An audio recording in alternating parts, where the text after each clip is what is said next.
talk a little bit about him. So, Ajahn Achalo was born in Australia in 1972. He developed a keen interest in meditation at the age of 20, and a year later, he left for Thailand to study Buddhism more intently. After a 2-year period practicing in various centers and monasteries, in 1996, Ajahn Achalo ordained as a bhikkhu or a fully ordained monk under Ajahn Lim at Wat Papong, the monastery founded by Venerable Ajahn Chah. Although most of his training has taken place in Thailand, Ajahn Achalo has also lived in several international forest monasteries in the Ajahn Chah lineage. Ajahn Achalo is deeply grateful for his many opportunities to study with well-practiced monks, as well as for having been able to train in several traditional contexts, including meditation monasteries, remote forests, and periods on pilgrimage. During his years of training, he has received personal guidance from many remarkable teachers, among them Ajahn Sumedho, Ajahn Pasano, Ajahn Jayasaro, and Ajahn Kalyano. For most of his bhikkhu life, he has considered Tan Ajahn Anan, abbot of Wat Map Jan, to be his principal mentor. In addition, he has found the Dalai Lama's instructions an example to be of tremendous value. And there's also a website of Ajahn Achalo that contains a lot of his talks and meditations, and I can send it to you in the chats later on. So Ajahn Achalo, welcome back to Sydney again. It's about a year. How are you, Ajahn? I'm good, thank you, Sintin. Good to see you. Yeah, Tina and Sophia are away at the moment, so I'm going to facilitate the session. Okay. Ajahn, while we were waiting for you, we started with a little bit of meditation before. Great. So the format is totally up to you, but we normally start with a brief meditation session, and then you give a Dharma talk for perhaps half an hour, but it's totally up to you, and then it's followed by Q&A. Okay. Oh, how does that sound? That sounds great. So let's do a 10-minute sit together. Thank you. And then closing the eyes, sitting with a fairly straight posture, just inclining the awareness to know the feelings of the in and out breathing. We take a few deep breaths at the beginning. Breathing in, aware of the feelings at the nose, chest, and abdomen. Breathing out, aware of the feelings, abdomen, chest, nose.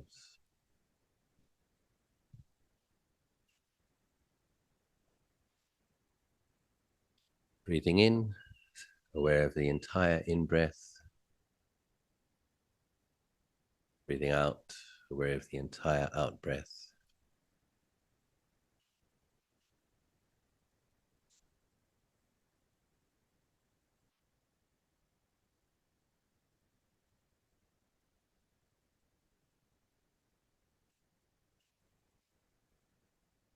Allowing the breath to become normal, natural breathing, still aware of the beginning, middle and end, nose, chest, abdomen, and the out breath, abdomen, chest, nose. It's good to start being aware of the full body of breath, those 3 areas. After a couple of minutes, if you're more comfortable observing the breath at the tip of the nose or the chest or the abdomen, you can observe the breath wherever it is that you find it most easy to be consistently aware.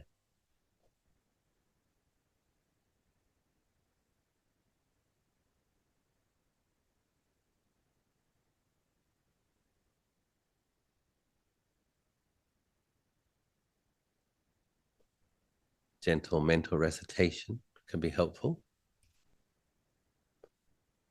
Gently restraining the thinking mind. Breathing in, aware of the in-breath, Butto. Breathing out, aware of the out-breath, Butto.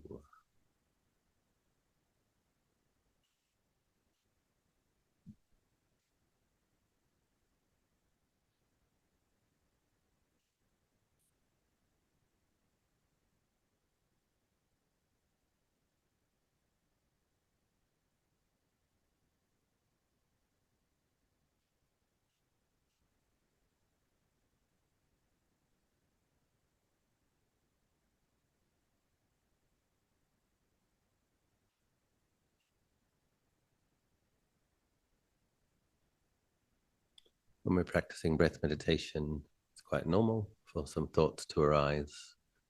But when we meditate on the breath, we try to simply be aware of a thought as a thought. Try not to grasp it, try not to follow along with another thought. Simply aware the thought as a thought, giving the interest rather to knowing the feelings of the breath.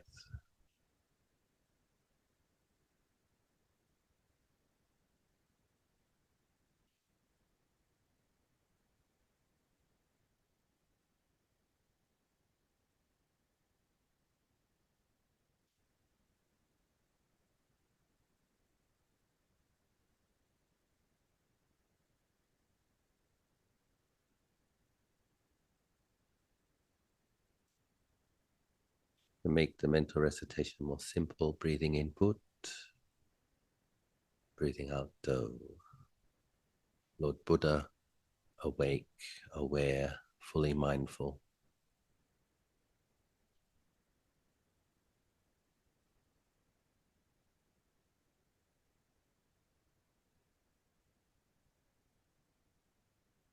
Aware of the in-breath Put, aware of the out-breath Do. It's like a positive affirmation helping us to be with the meditation object.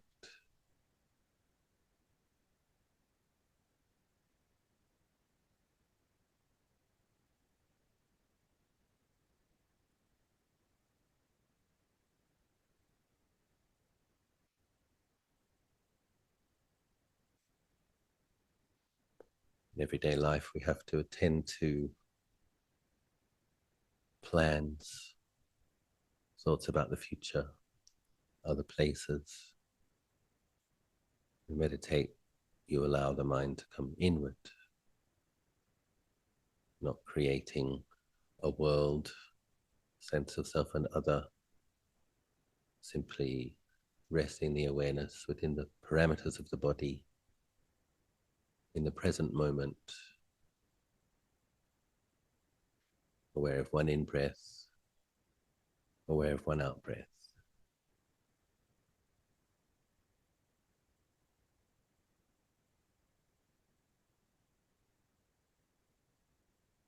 Just meditate together for the next few minutes, breathing in, aware of the feelings, Put, breathing out, aware of the feelings, Do.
Aware of the in-breath put, aware of the out-breath do, mindfully aware.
Just another minute or so, centering the mind.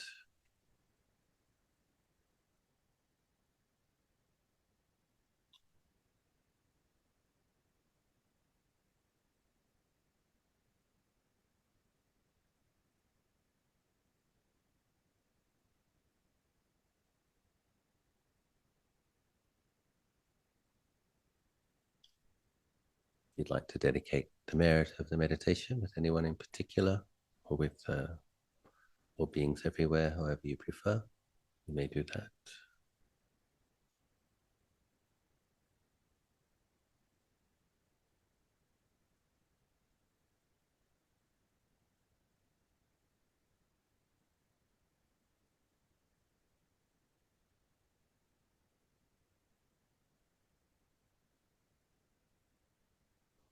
And that brings us to the close of the meditation.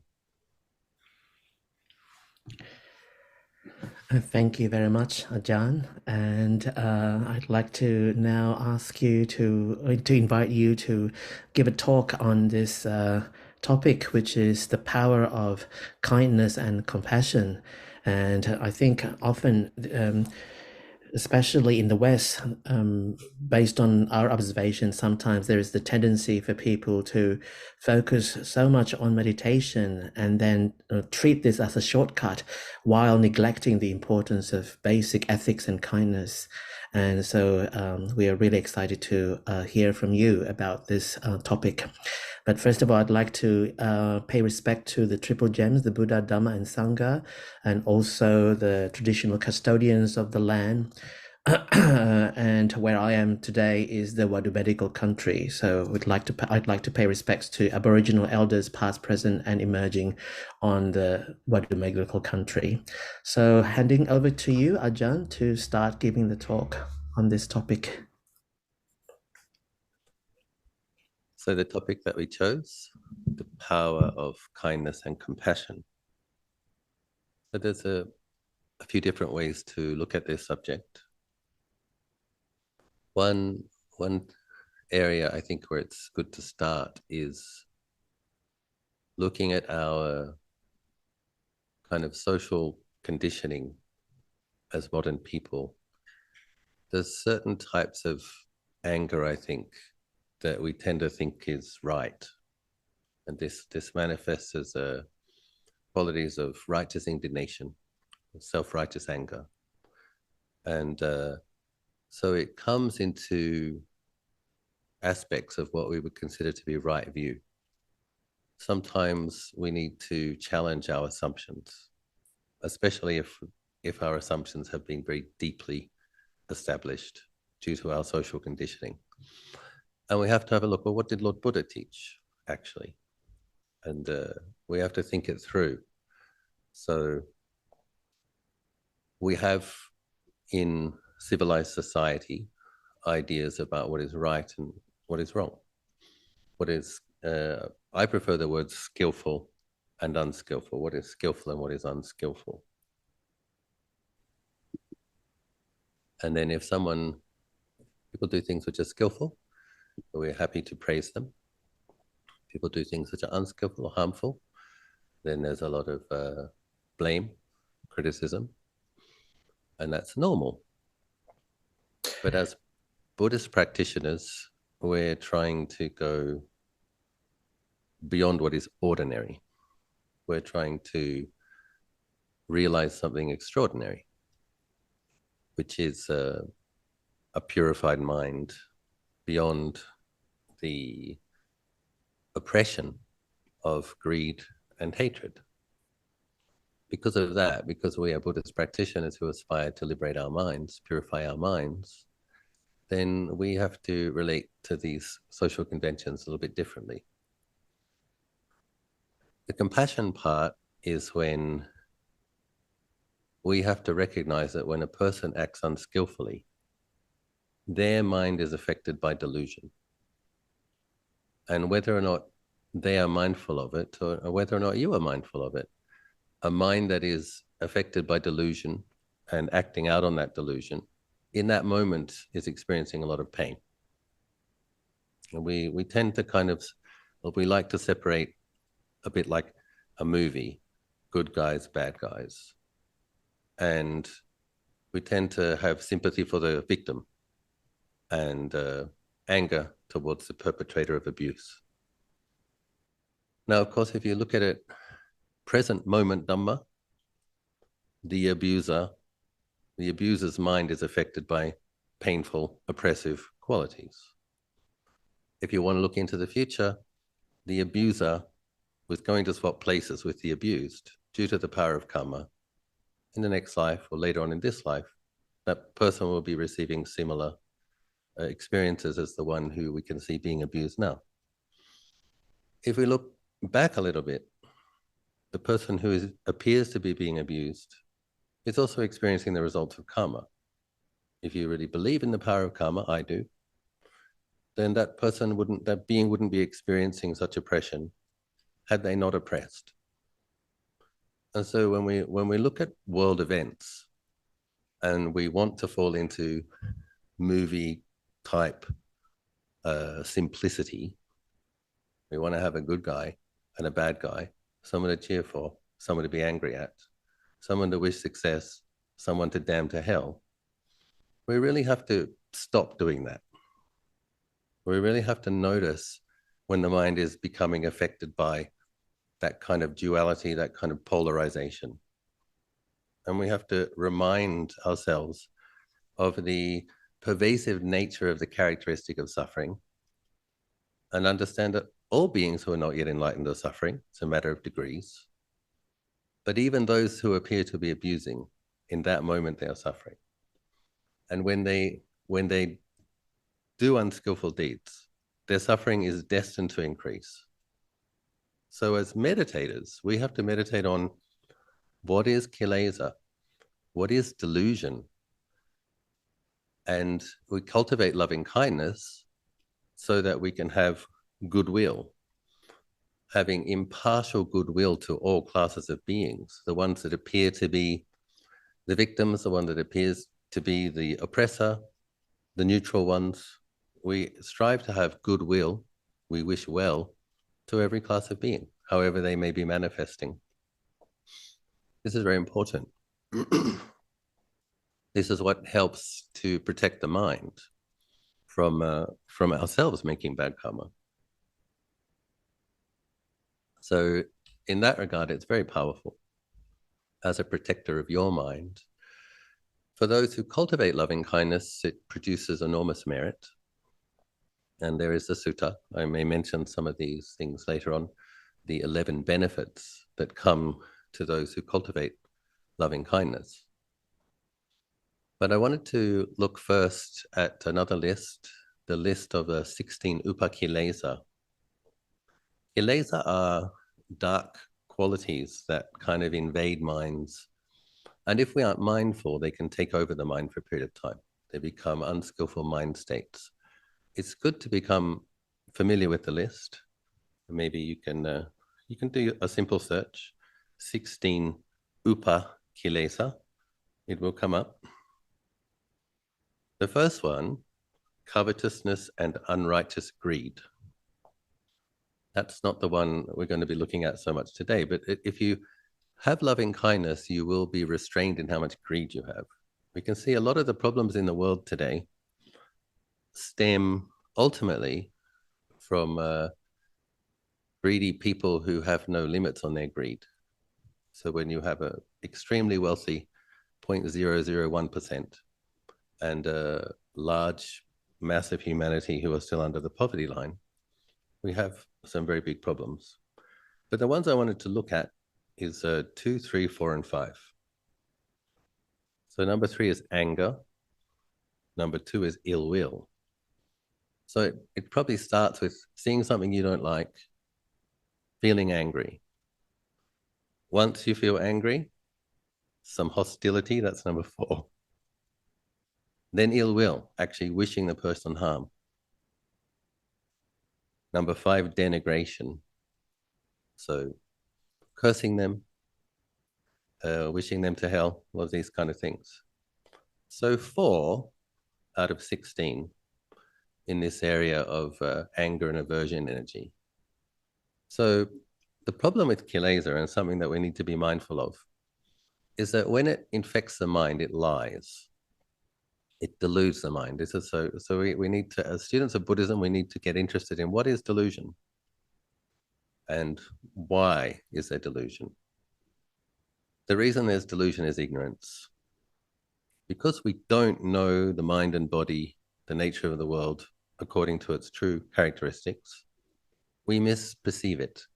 We perceive it in terms of selves and others. And that is conventional truth, but it's not ultimate truth. The more we grasp at the body and the thoughts and the feelings as being a self, the more delusion there will be. And whenever we like something, that can go into the greed, the grasping, the craving. We don't like something, that can go into the aversion, the ill will, the denigration, etc. So this is where the metta and the compassion can help restrain and contain these negative qualities. So as meditators, we get interested in this because one of the things you'll notice as someone who meditates frequently is that whenever the mind does become overcome with anger or irritation, self-righteousness, it's not peaceful, it's not happy. And another thing we have to kind of investigate is our attachment to our views.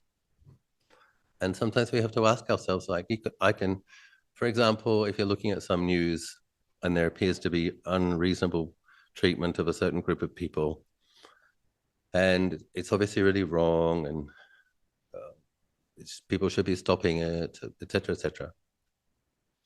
Sometimes we just have to ask ourselves, no matter how many times you think that, does it change the situation? But just being truthful, just asking ourselves, no matter how often I feel upset about what's happening on the other side of the world, no matter how often I kind of recite a paragraph or a page or a thesis on the way it should be and the way it shouldn't be, and what people should be doing and what people shouldn't be doing, does it change the situation? And when the mind is caught in this habit, is your mind happy? Is there any contentment? Is there any serenity? Is there any wholesomeness? And so this is, in terms of being a Buddhist practitioner, we have to be kind of brutally truthful. And we have to be willing to be humbled in our self-righteousness. There may well be time and place for using some skillful assertiveness where one clearly articulates an opinion and writes a letter or whatever. And that might actually be useful. But in terms of like thinking the thought again, should be like this, shouldn't be like that, and getting angry. The Prime Minister should do this. The government should do that. The United Nations should do this. All of these things should do this and shouldn't do that. Just kind of having a look at how that feels and asking, does it help? And sometimes we can't help ourselves. If something appears to be truly awful, then sometimes we can't restrain it. But this is where the metta practice comes in very helpfully, because there's a thing called replacement by opposites. If the mind is attached to one mind state and it won't let it go, that's when we have to become skilled at picking up another mind state. And it seems very simplistic, but it's actually very intelligent. You just sit yourself down and you force yourself to breathe in and say, may I be well. Breathe out, may I be happy. When you recognize that you're not well and you're not happy, the mind is upset. And so sit down, may I be well, may I be happy. And sometimes if it's really obvious that there's not much happiness and those words don't make any sense, well, the compassion angle, ask yourself, is there suffering in my mind now? Yes, there's suffering. Okay, may I be free from suffering? That's a wish you can make yourself. Breathing out, may all beings be free from suffering. And we do it diligently, religiously, until the mind state changes. This is actually useful, rather than being caught in a kind of a negative feedback loop that just feeds itself. And so I think in the modern world, it's important to limit how much news one watches as well. I think that would be an act of kindness towards yourself. Speaking of the power of kindness and the power of compassion, you want just enough news to know what's going on. And trust me, if it's bad enough, you'll know about it. Even if you don't look at any news, other people will tell you. But if you keep seeing images of buildings being bombed and children and women being harmed and people starving, one, it doesn't actually help those people. It doesn't help you either. Ajahn Achalo was saying recently at his birthday gathering that I attended that a person can be perfectly fine in their own life, have good energy, good health, enough of everything, good opportunities, and they can make themselves utterly wretchedly miserable by paying attention to things happening to other people on the other side of the world. And he just made the point, this isn't skillful. So we need to have a look. When we look at the Eightfold Path, Samma Sati, what are we, right mindfulness? What are we giving our attention to? What are we being mindful of? What is Samma Sati? What does Samma mean? Samma means skillful. So what is it skillful to give attention to?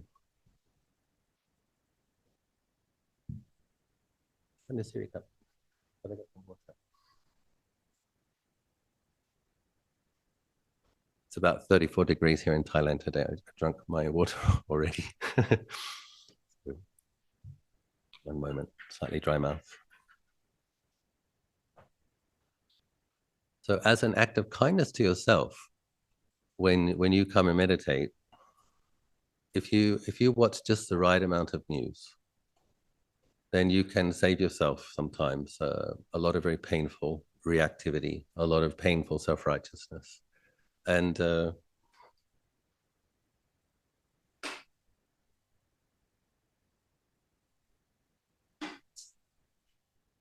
mind becomes like what it attends to. So when we listen to the opinions of people on television or internet news, however you get your news, if you're listening to a person who is angry and self-righteous, sharing their opinions of the way things should be and the way things shouldn't be. If you're listening to that kind of person frequently, your mind will take on those qualities and attributes. The mind becomes like what it gives attention to. That's another reason why we shouldn't watch too much news, because the people reading the news are not people with right view, are not people motivated entirely by compassion. Oftentimes the news is presented almost like entertainment, the drama of the day, with a lot of self-righteous indignation and anger. And so we need to be mindful of that. Expose your mind only to just as much as you need to.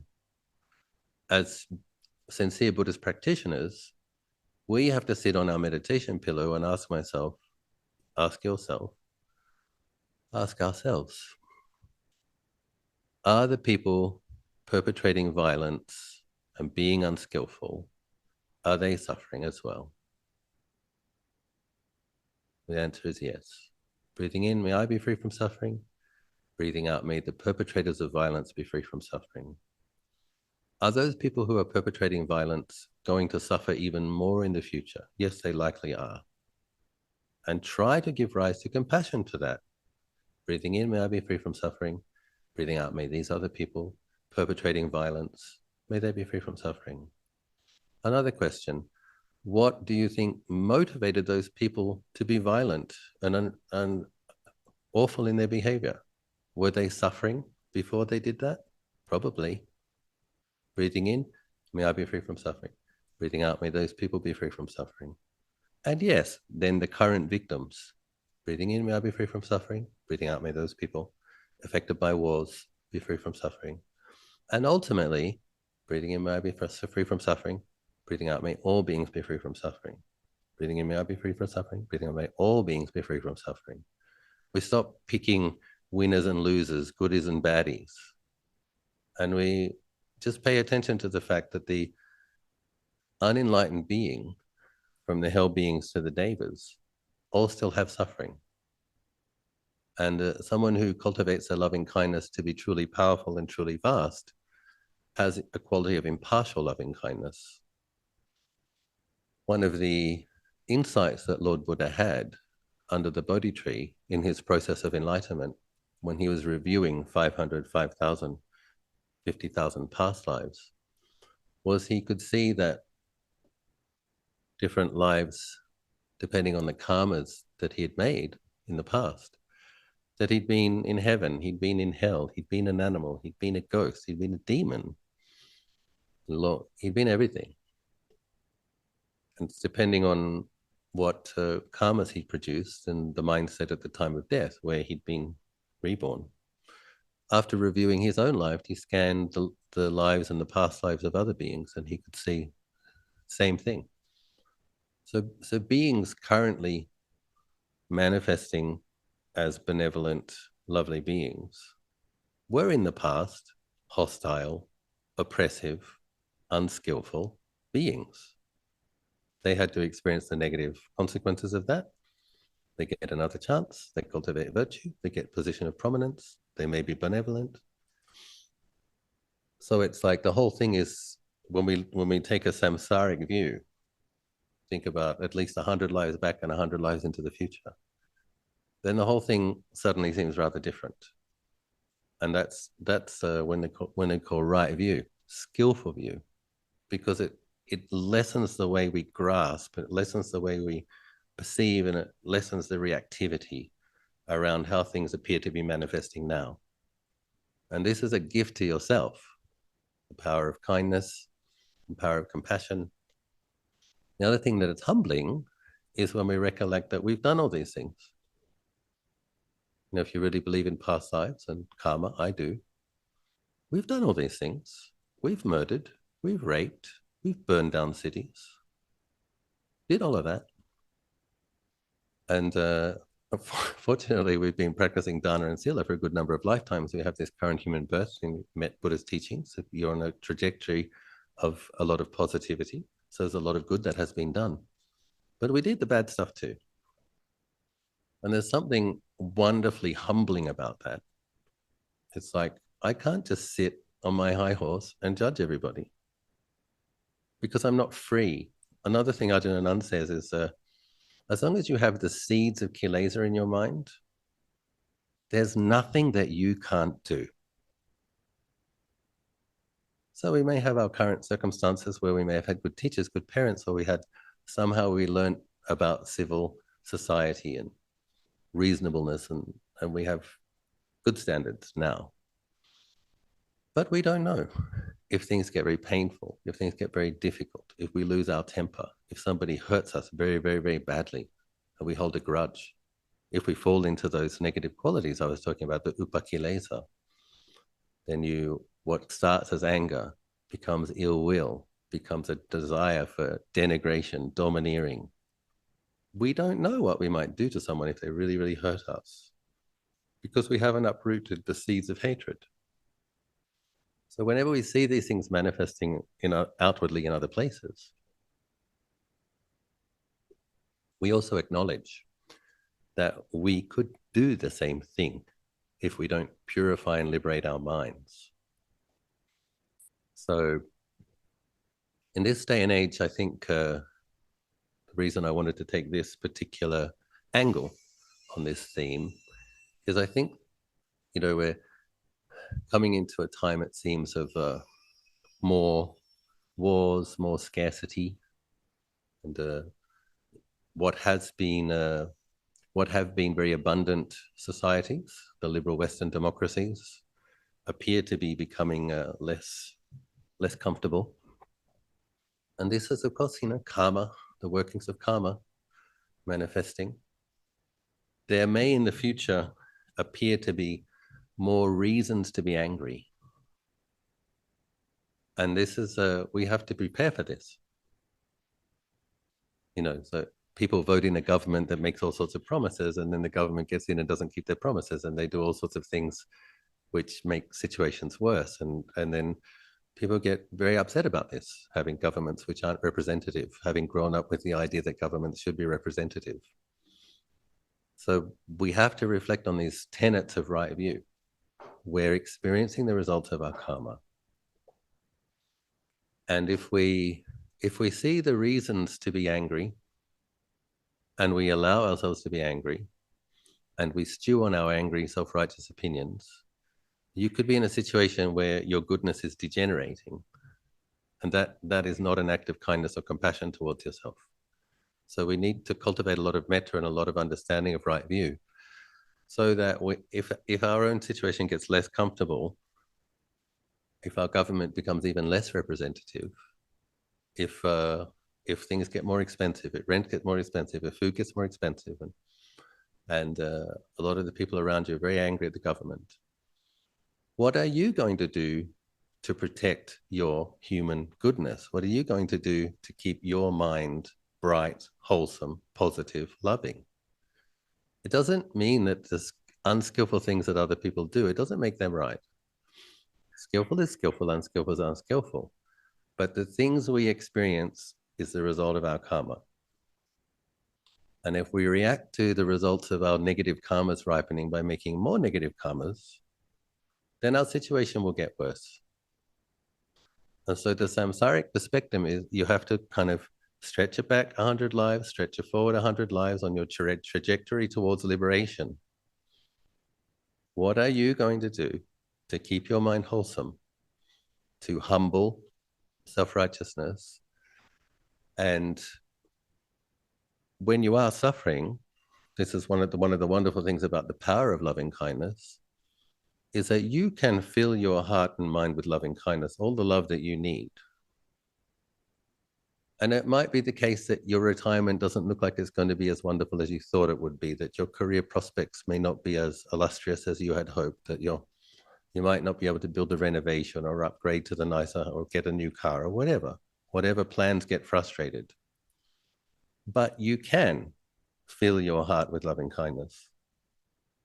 And you can cultivate loving kindness so that you radiate it to several other beings, many other beings, all beings. And if you get skilled at that, when life gets more difficult, when life gets more challenging, there's your challenge. Okay, I'm going to develop loving kindness even further. Okay, I'm going to make sure my impartial loving kindness is truly impartial. I'm going to develop my compassion so that I can have compassion even for these really mean people who are making my life more difficult. And this is powerful. And so it's very clear, Lord Buddha says in the Dhammapada, hatred is never overcome by hatred. Only by love is hatred overcome. This is an eternal law. What does that mean? An eternal law. It means it's always true. And this is the thing about the kilesas of anger and ill will. They can delude us into thinking otherwise. But if you come up face to face with an angry, demonic, hostile being, do you think you could conquer them by out-hating them? We really need to ask ourselves that question. And then really think about what would the consequences be? There's negative beings inflicting difficulty all around us. Can we hate them out of existence? Can we out-anger them? What's the consequence of that going to be? Well, you're going to be born like them next life. You become a hateful, angry being causing difficulty for others because your own mind became overcome with negativity and anger, and you allowed your mind to become accustomed to, familiar with anger and aiming it in various directions. So we need to think this through, be very, very careful. The way we pick up anger, the way we justify it. Although there may be reasons to be angry, the reasons not to be angry are superior. And we have to remind ourselves, this is aspects of right view. I believe in karma, I believe in rebirth. Short-term relieving myself of my frustration is not in my long-term benefit. My long-term benefit is patient endurance, loving kindness, commitment to ethics. And this is truly powerful. Like if you don't want to be born in the company of demonic, hostile, evil-minded beings that make billions of dollars selling bombs and whatever, then you keep your ethical standards and you do your loving kindness meditation. Next lifetime, they won't be around. You'll be somewhere with all the nice beings and they'll go where they go. So if you really don't want to associate with these people, you just be really diligent in your loving kindness practice and you won't meet them very often. And but if you become contentious with them, self-righteous about them, want to argue with them, then you will be meeting more and more of those people. More and more of them will be popping up on your screen. So we have to think these things through. And so, in terms of a daily practice, when there seems to be more hostility, more hatred in the world, we have a look at, okay, well, my response to this is I'm going to increase my level of kindness. That's my response. I'm going to take some responsibility for what I can take responsibility for. And then we ask ourselves, what can I do in my day that would just is a little bit more kind? Is there somebody old next to you, a neighbor that could benefit from, can you mow their lawn? Can you take out their rubbish for them? Can you just ask them how they are? Check on your neighbor. Who is your neighbor? Do you talk to them? Do they need some help? Little things like that. Just dissolving a little bit of the self-absorbed selfishness, looking away from your screen. Take the earplugs out, actually look left, actually look right. Who are my neighbors? Are they okay? Maybe you can rescue a cat or rescue a dog. So take care of another being. Make a commitment to doing the metta practice and then dedicate merit. So horrible things are happening around the world. You can dedicate merit. And this is one thing that we can't see, but I really believe it's the case. Like things appear to be quite terrible and getting worse. But one of the things we don't know is, what if there weren't beings spreading loving kindness and praying for peace in the world? How much worse might it be if there weren't still arahants and bodhisattvas and people of every religion praying for peace? Well, it would be much worse. And you think of how many nuclear bombs there are in the world and how few of them have actually gone off. There's a reason for this. There are virtuous people, there are ethical people, there are people with potent and powerful loving kindness, and they do spread their prayers around the world. And it is a protection. And sometimes we have to bring that to mind as well. there are good beings. There are very devoted people, devoted to metta, devoted to prayer, praying for well-being, praying for peace. And that's why it's not worse than it is. It's somewhat confined to certain areas. The potential for war to go global is always there. Why doesn't it? It's because of the virtuous, ethical, good-hearted people who pray and meditate. So we want to join them. The good news is that in the 11 benefits of loving kindness sutta, the Buddha does describe that for those who cultivate loving kindness, their mind becomes peaceful easily. So many people want to experience more samadhi. Many people want peaceful mind states. So here we have very clear instruction from Lord Buddha. If you cultivate loving kindness, your mind becomes peaceful more easily. You also get a radiant complexion. You sleep well. You don't have bad dreams. Devas protect you. And you die with an unconfused mind, among other things. Apparently, poison and fire cannot harm you if you're really diligent. Sharp objects will not penetrate your body. So there's a wonderful protective qualities to loving kindness. And so we set our aspiration. I'm a son or daughter of Lord Buddha, disciple of the Buddha. I'm aspiring to liberate and purify my mind. I'm committed to being generous and ethical and doing my mental cultivation until I can bring that result about. And we understand that loving kindness is actually one of our weapons. This is how we protect ourselves from the defilements and from making bad karma. This is how we protect ourselves. It's a weapon against the kilesa. It lowers our anger. It lowers our self-righteousness. It inclines us towards being more humble. And it reminds us to be sensitive to the suffering of other beings, not just to judge them. So there are many benefits. So I offer that for your encouragement and reflection. I hope something I said may have been helpful to you. And I will give the opportunity for people if they want to ask questions. Thank you very much, Ajahn, for your insight and wonderful teaching. I'd like to invite people to also put your questions in the chat if you like, or you can send it to myself or Zen. And if you'd like to do this anonymously, and I'm going to read out the question for Ajahn to answer. And if I may ask you to also turn on your camera, that'd be great, so that we know that you are real people who exist on this earth. But it's totally understandable if you'd rather not.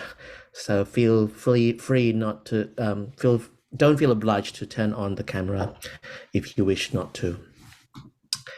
All right, Ajahn, there is a question, and let me read the question out. If the mind becomes like what it gives attention to, and you know that there are some things your mind gives attention to that are not good for you, how can you avoid the habit? I have tried letting go, but it is very difficult and I find myself stuck in unhelpful thoughts, even when I know having a clear mind is what I prefer. So this person would be more specific. What is it? What is the thing that they are giving attention to that they don't want to? Give me more details. Give me more details. Would this person be able to elaborate further, or? Do it anonymously. Food. Okay, food. Oh. Yes. Yes, it's usually food, sex, and money. It's three greedy things. All right, this person also wishes to say that they are recovering from anorexia and obsess over what they eat. Right. Just to give you the context. Yeah, so that obviously one needs to have compassion in that case. I think that, so I think being really diligent with the metta practice is this replacement of opposites, right? So if one can fill one's own heart with all of the love that one needs, that feeling of hunger, which is not always rational, or that feeling of wanting to starve oneself, I think the metta practice can heal this. One has to be diligent, one has to be heroic, one has to be consistent. But the underlying causes of a challenge like that, I think if a person has a really deep well-being, goodwill for themselves and really knows how to hold that in the heart and mind, then I think the relationship with food and with nourishment, if we know how to nourish ourselves on the level of the mind, truly care, then I think it will trickle into our habits of how we nourish the body. But we can't, it's not just the thoughts. Like when you do your loving kindness practice, breathing in, may I be well, breathing out, may I be happy, you really have to give rise to a loving kindness feeling in the heart area. And you really have to become adept at holding it very sincerely in that area. Like it's not just thoughts. It's you need to establish that emotion, which becomes a pure form of samadhi, metta brahma vihara. So, and the way that happens is sincerity and repetition. So you do it every day, it becomes a very powerful thing. You know, these monks in the jungle and a tiger comes along, the tiger might very well be hungry, but the monk radiates loving kindness towards the tiger and the tiger doesn't eat the monk. It's a very powerfully protective thing. Thank you, Ajahn. The next question is okay, thank you for the lessons. The question that I have is I can't seem to unlock myself from mental patterns that keep repeating over the years. How can I free myself from my own mental slavery? Yeah, so our habits are deep. And I think so doing things when possible, doing retreats is good because if you can do a weekend retreat, a week-long retreat, a 10-day retreat, you are kind of breaking your habits. You're being forced to lay down new habits, and then you can set some resolutions. And I kind of I have more faith in the slow and steady rather than the rapid transformation. I have more faith that making little bits of progress and then increasing a little bit more, a little bit more, a little bit more, trying not to slip back. I have more faith in that than really trying to change habits rapidly. So it's like set little goals and really keep them. You have to be sincere about the habits that you want to give up. Make a little goal, really keep it. And then you'll prove to yourself that you can change your habits a little bit. Then make another little improvement. And then you keep going. So it's more like a gentle, steady plodding, but absolute determination not to go backwards and only go forwards, even if it's a gentle plod. And yeah, determination. We have to be very determined and compassionate. We have to have compassion. Our habits are literally millions of lifetimes deep. So that's why it's kind of like, you know, we want to be Superman that can stop a train with one arm, but we're not Superman yet. The train, that's our habits are like that train, right? That they have a lot of momentum. And so, yeah, Thank you, Ajahn. And I, baby steps, and keep going. yeah, baby steps. And I think that's really reassuring. And sometimes we think about the big goal when we probably forget the fact that a lot of people are also suffering just like we do. Absolutely. And we are all in this mess together sometimes, and that alone, that thought alone, could actually be quite encouraging, in my opinion. Yeah. You know, being able to understand that we can relate to one another in a community, and that's very healing in itself, I And believe. have compassion, Mhm. Have compassion for ourselves. compassion and determination. Yes. Yeah, absolutely. There's another question, Ajahn. This person asks, I would like to ask Ajahn, how can we reduce attachment to loved ones, as it seems very difficult when we live together every day with family, for example. And I can relate to this myself, Ajahn. So that Yeah. could that I could think well be my question. the recollection on death. So when I think this came up last time I spoke with your group as well, was one of the best ways to prepare to, you know, to both to be able to deal with the separation from the loved, but also kind of keep reminding ourselves that that separation from the loved is coming, is visiting. You know, you may have some extended family and somebody goes into hospice care or somebody's undergoing cancer treatment. And it's like, you know, you have to make a point to, because Western society tends to kind of hide sick and dying people. We have to make a point to visit those people and sit by their bedside and just pay attention. This is, yeah, this is what happens. sometimes middle age, sometimes old age, sometimes very old, sometimes young, and we don't know when. But when you visit a friend or a relative in your extended family when they're in hospice care, or you go to their funeral, you just have to remind yourself, I'm subject to this, and everyone in my family is subject to this, and my family are subject to this. We have to kind of bring it inward, so that when we're with the people we love, there's another part of the mind that knows that we could be separated from them any moment. But the only way we become cognizant of that is familiarization with that information. We have to see old and sick and dying people. That was when the Bodhisattva left the palace as a young prince. That's what he saw, which gave rise to the aspiration for liberation.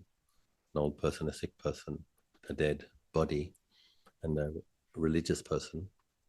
This kind of helps us be wise.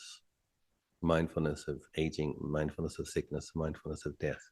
Because in the forest tradition, we do it, it's like the 5 chants that should be chanted frequently. So the chant ends with that line: these 5 reflections should be reflected daily. So I'm subject to aging, I'm subject to death, I'm subject to separation.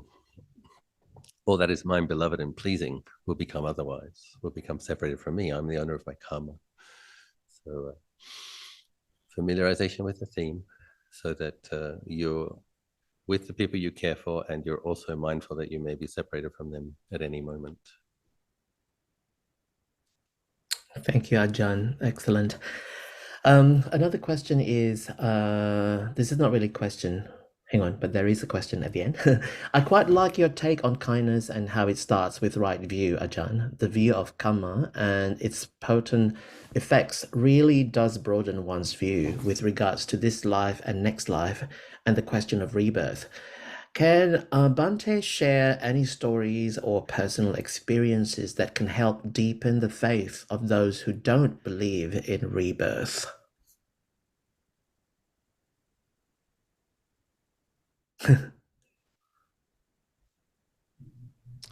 For myself, I mean, my story is the one that comes to mind because I know my story best. And when I was born in Australia, I remember looking at my mother and father and my brothers and sisters at the dinner table and just kind of feeling like, who are these people?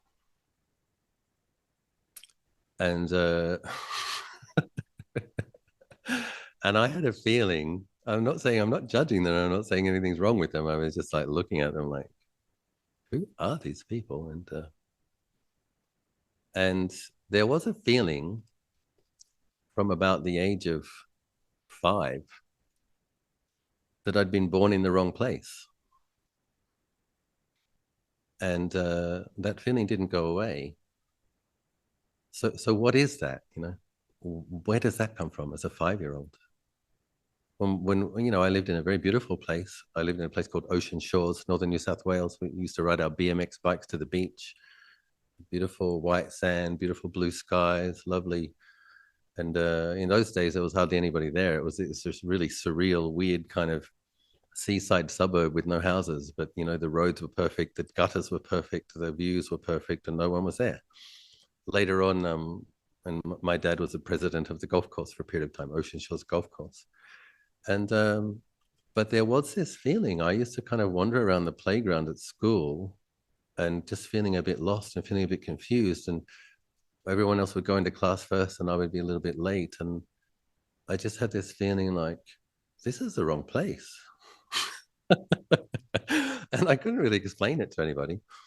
But I went to Thailand as a 21-year-old, and I remember I was going for a jog on Koh Phangan Island, and it was really unpleasant because I was like so sweaty and so itchy. I was used to much less humid. It was, in Sydney. I used to go for a jog in Sydney. It's probably between 5 and 10 degrees cooler and 20 or 30% less humid. So I'm kind of used to jogging and sweating a little bit, and getting a little bit red faced. But I was jogging on this tropical island, my just completely red and completely covered in sweat and completely itchy, totally not gratifying. But I remember looking out to the sea on this kind of remote part of a dirt road, and it kind of struck me in my bones, this feeling of, oh, oh, this feels like home. It was something in the ether I couldn't quite describe of like, oh wow, I actually feel home for the first time in my life. I was 21. I didn't understand. I think the only Thai I had was Sawadee Cup, Sawadee Kop Kun Cup. You know, I could speak 5 words of Thai, and so that was very interesting. And since then, whenever I've gone anywhere else in the world, I have I have a practice of noticing how long it takes before I miss Thailand. It's usually 3 weeks. Anywhere else I go in the world, after 3 weeks, I miss Thailand. It's like any place, you know, love and hate. There's the things I love about Thailand, the things I don't like about Thailand, just like Thai people. But the thing that makes a place home is when you go somewhere else, you miss it. You know, it's like, okay, so, and now I have Thai citizenship now. And yeah, I feel Thai and I feel at home in Thailand. And so where does that come from? I would assume recent Thai births. And a similar thing happened, of course. I haven't just been born in one place. I remember I went to Putosan, Kuan Yin Island in the South China Sea. I had this really, I had this really full-on experience where I just felt like I knew every leaf, every brick. And again, I don't understand a word of Chinese. I felt like I knew the people. And I left on the boat from this Putosan, this Kuan Yin Island mountain. And I felt such sadness to be leaving. And it's like, I'd only been there 4 days. So it was like, yeah, so things like that happen. Similar thing in Nalanda University. So for myself, I guess because of, 30,000 hours of meditation, my mind has become quite sensitized. My mind may be more porous than other people's about these kind of things. But there's certain places I go where it just feels like, oh, here we are again. So whether that be the streets of Patan in Kathmandu Valley, which is a place where the Buddhists live and make statues, or the walking into Nalanda University, or yeah, Guanyin Island and Emerald Buddha in Thailand. There's many places where I go where I just feel familiar. And I remember when I spent some time in England, living at Amaravati, I just felt like I was living and walking in a postcard. It felt so alien, and I couldn't connect with it. Not that I didn't benefit, but it didn't feel like home. So at least that it manifests like that in my life. And when I made my initial aspiration in prayer as a 20-year-old working in a vegan cafe in Sydney, I kind of walked out of the restaurant. I looked to the sky and I said, okay, I admit it. I don't know how to be truly happy. And I made a prayer to the heavens. Show me some signs and I promise I'll follow. And within a few days, somebody left the Lonely Planet guidebook in the restaurant to Thailand. And I picked up the guidebook and I read, oh, Thailand is 95% Buddhist. By that time, I'd done a Vipassana retreat. I was interested in Buddhism. A little bit later, I found some Thai money in my wallet. And I noticed these things. I'm like, oh, okay, these are signs. I'm going to Thailand. But why did those signs manifest when I asked for signs? So, yeah, I would suggest possibly I made some merit in, in Thailand, and some Thai devas were helping me come home. But this is speculation. Thank you so much for sharing your personal story, Ajahn, and with some hints of humor as well. Uh, Ajahn, I'm just going to skip a couple of the questions here, and then I'll go back to them again because there is something that is kind of related to what you said. You mentioned earlier that you worked in a vegan cafe in Sydney many years ago. Is that correct? There is a question with regard to this, not directly, but it is kind of related. So this question is, how can we skillfully advocate for animals and our ecosystems by encouraging people not to buy meat, cow milk, and eggs, especially given the increasing harms of buying these products and the increasing availability of good alternatives in modern times? Yeah. This person is not going to like my answer, but I will give it anyway. We need to pay attention to the age that we're living in and the general theme and tone of this age.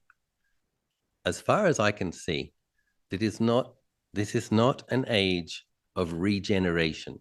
It is not an age of evolution in terms of ethics. Pay attention.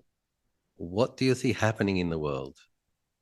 Increase in wealth disparity, increase in war, increase in pollution. We have to just pay attention. You are living in the degenerating part of the eon. You are not living in the part of the eon where everything's going to get better and better and better. So you better pick your wars carefully because you'll probably lose. The war that you can win is the war where you make yourself more ethical.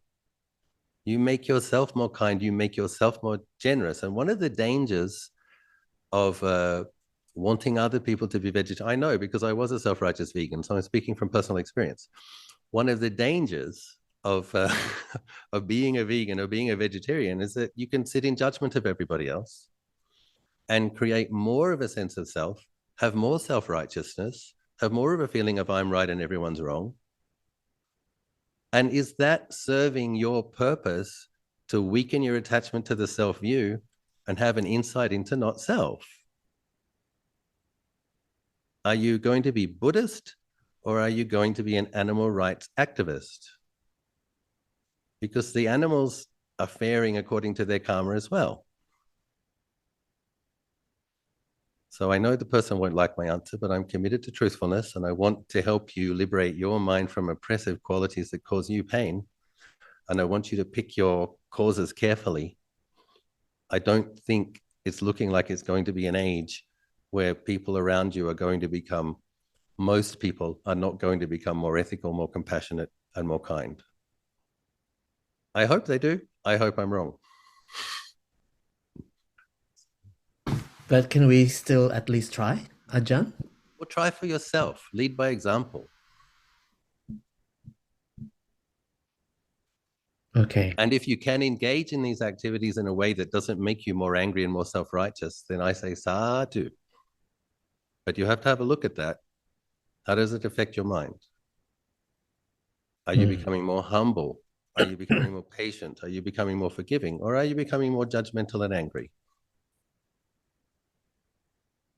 Have a look at that list of upakilesa, 16 negative qualities that affect unenlightened beings' minds, and have a look. Are those qualities increasing or decreasing?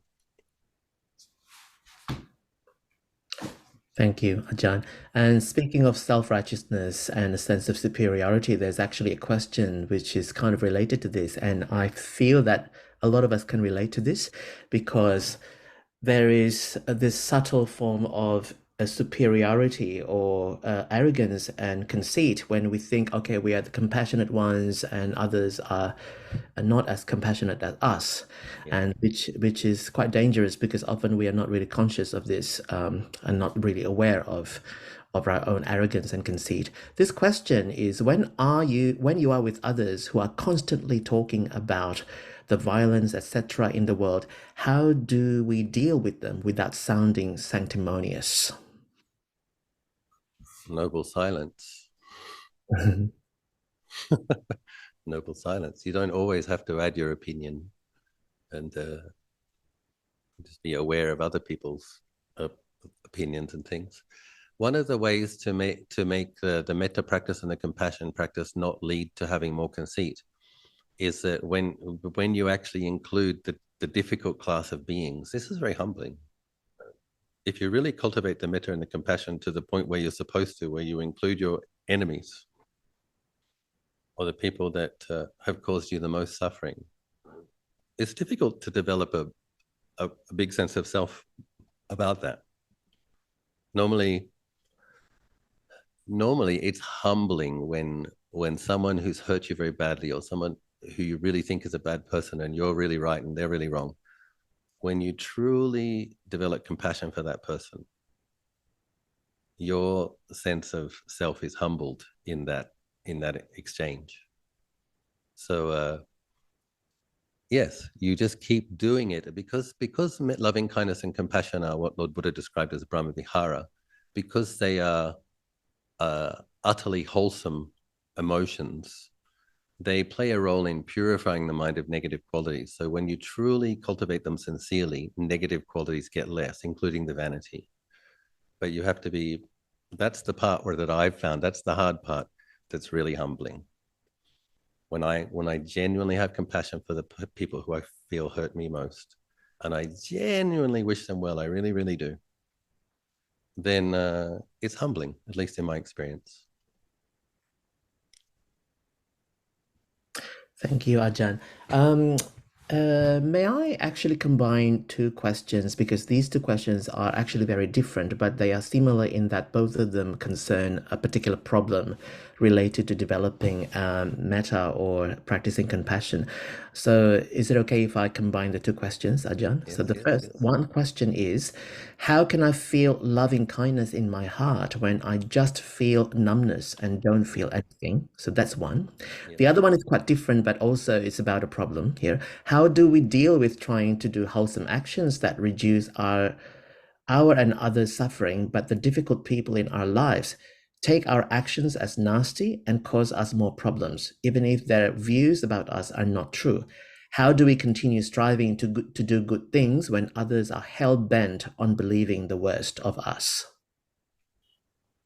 So with the first question, the that's not uncommon for people to feel some numbness in the chest area when they really try to develop loving kindness. That's, I would say, a fairly common experience. And I would say the withholding of loving kindness in for the modern person is quite common. And so setting the sincere intention, this is already very powerful. And actually it's already working, but we have to be patient for the results to manifest. So setting a strong intention to have loving kindness and to have compassion, and then following through with the committed discipline. I found earlier on in my initial training with this practice 30 years ago that lying down on the floor and putting my hand over my heart area and radiating loving kindness from my hand into my heart, that did bring some warmth and some feeling of kind of melting and softness in the area. And once that kind of hard area had relaxed a bit, became softer, become a bit warm, then I would sit up and and carry on. But sometimes I had to, I would just say I would just say I'm lying here and I'm not getting up until I have a moment of loving kindness for myself. I just kind of, so I made it a comfortable enough posture that and I just set the absolute resolution and determination. You're not getting up until you feel loving kindness for yourself, at least for a few moments. And it works. We have to melt it. It's like the warmth of loving kindness melting the ice of withholding loving kindness. With regards people around you, if they project negativity onto you and you're trying to be kind and compassionate, but they reinterpret your your good efforts. Yeah, this is the web of karmic relationships. So not everybody gets born into a warm, loving, supportive family where people look at each other's good qualities. I won't mention anyone's name, but I have a member of my family that thinks I'm an awful person, and despite the obvious evidence otherwise, and and what can I do about it? It's like that person has those opinions, and yeah, you can't win them all. Yeah, There's a saying, there's a phrase that Luang Por Chah used to say, "Sudi asudi pachatang." You know for yourself your purity.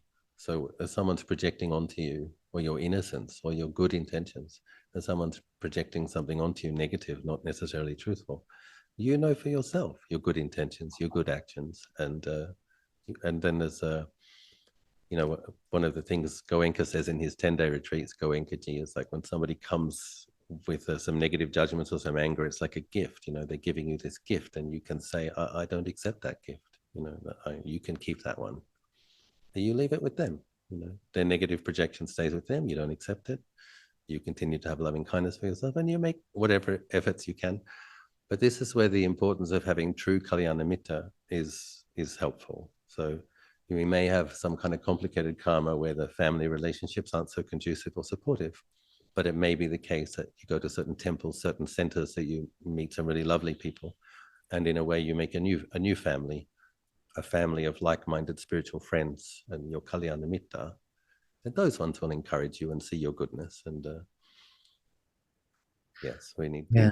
Let me just spiritual companions. translate Kalinamita in case there are people here who are not familiar with Pali. So Kalinamita is a Pali phrase meaning spiritual friends. Yeah, just in case people don't know. Yeah. We don't have much time left, Ajahn, so maybe I'm just going to read out maybe two more questions, if that's okay. I'm sorry, Okay. we are not able to answer everyone's questions. Um, okay, thank you, Ajahn Achalo. So good to see you again virtually. In terms of cultivating loving kindness, if one wants to improve the ability by realizing that there is some forgiving to do, is it okay to continue to practice forgiveness meditation, considering it as a Yes, subset of metta meditation? absolutely. And understanding that it's a process as well. So, and sometimes if someone's hurt you very deeply, you set the intention to forgive, but you can't forgive them completely, you have to kind of, it's like a negotiation. So you can ask yourself, okay, can you forgive them 10%? Okay, forgive them 10%. And then, because sometimes people, get really hurt. We are vulnerable creatures.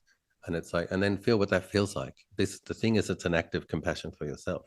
Forgiving other people is something that absolves you of the pain of the holding the grudge. So it's like when you get a bit of a sense for that, okay, it feels lighter, it feels less heavy. Next time you're doing the forgiveness practice, okay, I forgive you another 20%.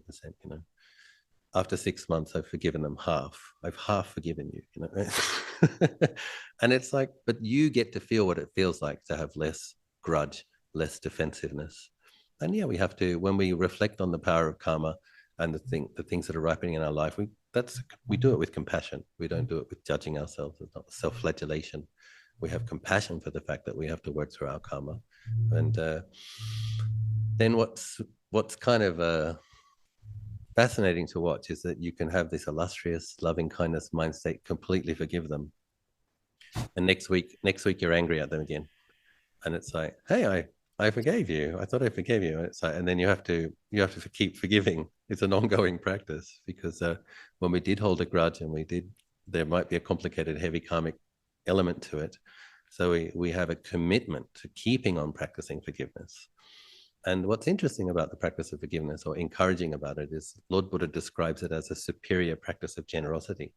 It's the gift of fearlessness. When you drop your grudge and your desire for revenge, when you offer forgiveness, you're practicing dana on a higher level. And it apparently produces even more merit than giving of material things. So the giving of forgiveness, and there's another in the another Dhammapada verse in the section on fools. There are two types of fools: a fool who did something wrong and doesn't ask forgiveness, and a fool who, when asked forgiveness, doesn't offer it. So Lord Buddha says it's foolish not to forgive. But sometimes the people who hurt us will never get around to asking forgiveness. That's okay. We forgive them for ourselves, so that we can be free of the grudge and the resentment, and have the happiness of wishing well-being.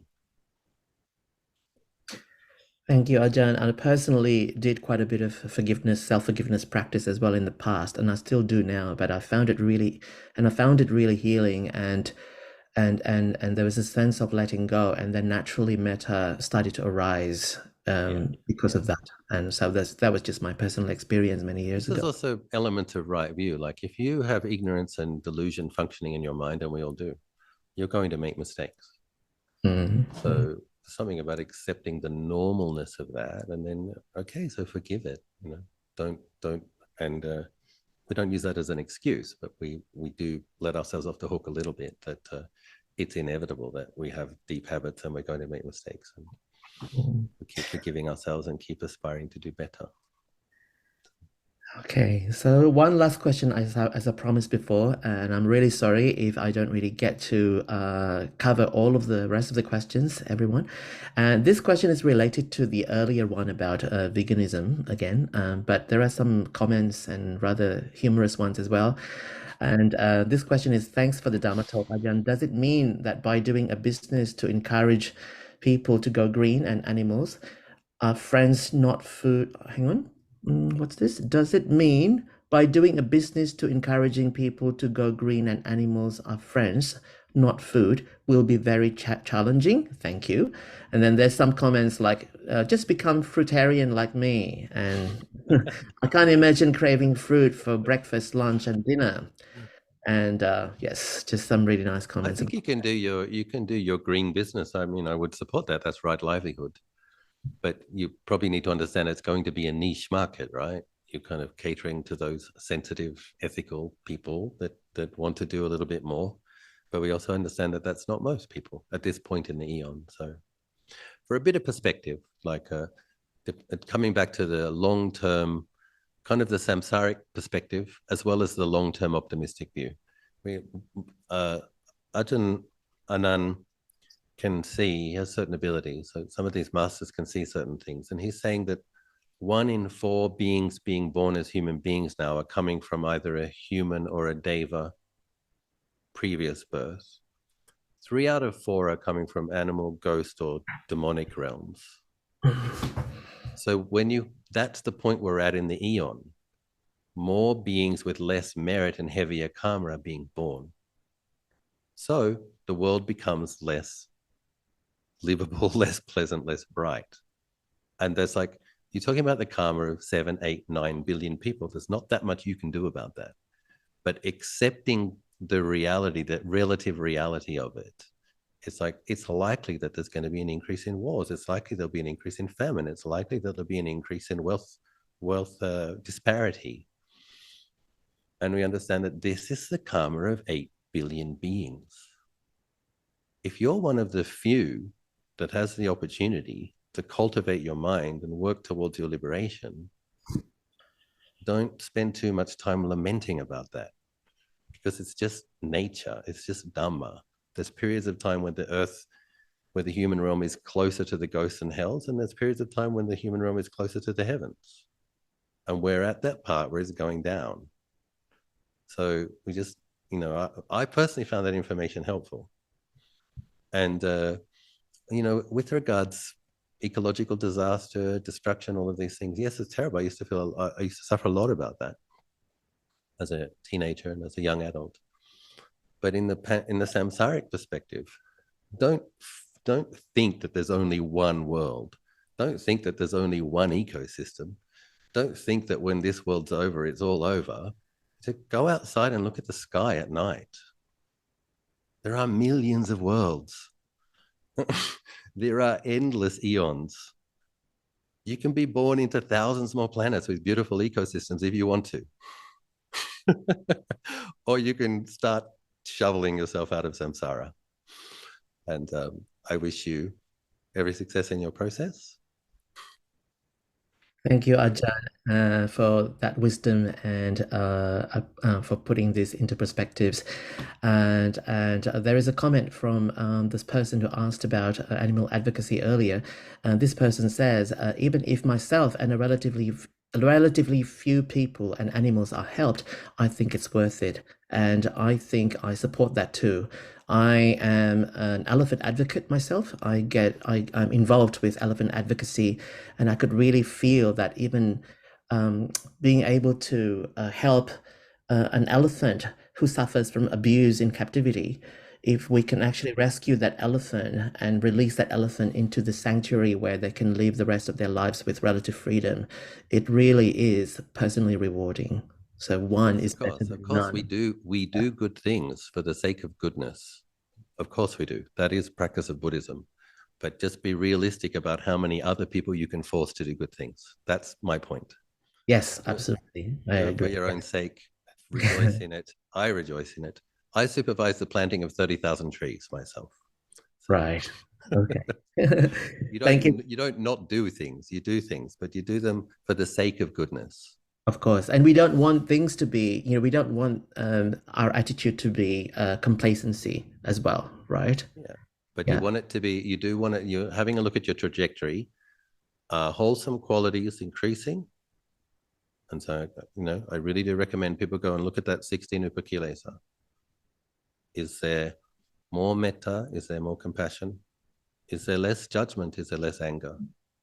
Is there more humility? We have to look at these things. Yeah. Thank you so much, Ajahn Achalo, for making the time for us again. And can I just ask you a question, Ajahn? Are you planning to You've come to asked me 20 questions already. Are you planning to come to Sydney anytime this year? I currently don't have a plan. I'm actually a bit concerned about the global situation myself, and if if uh, if bombs do start being exchanged, I don't want to be too far from home, you know. So Right. if I want to see if we get through this year. I'm not going anywhere at the moment that I can't walk back home to if planes stop flying. So All right. Please do let us but know if you do happen let's to be uh, here. let's have a look. Let's have a look again next year, if we Okay. make it. If we make it. Sure. All right. John, we would like to invite you to close the session by maybe sharing a marriage. And thank you so much once again, Ajahn, and we look forward to having you back here again in the near future, maybe To this year or next year. And please do so. I'll do the usual practice that we chant here. Through the goodness that arises from my practice, may my spiritual teachers and guides of great virtue, my mother, my father, and my relatives, the sun and the moon, and all virtuous leaders of the world, may the highest gods and evil forces, celestial beings, guardian spirits of the earth, and the Lord of death, may those who are friendly, indifferent, or hostile, may all beings receive the blessings of my life. May they soon attain the threefold bliss and realize the deathless through the goodness that arises from my practice and through this act of sharing.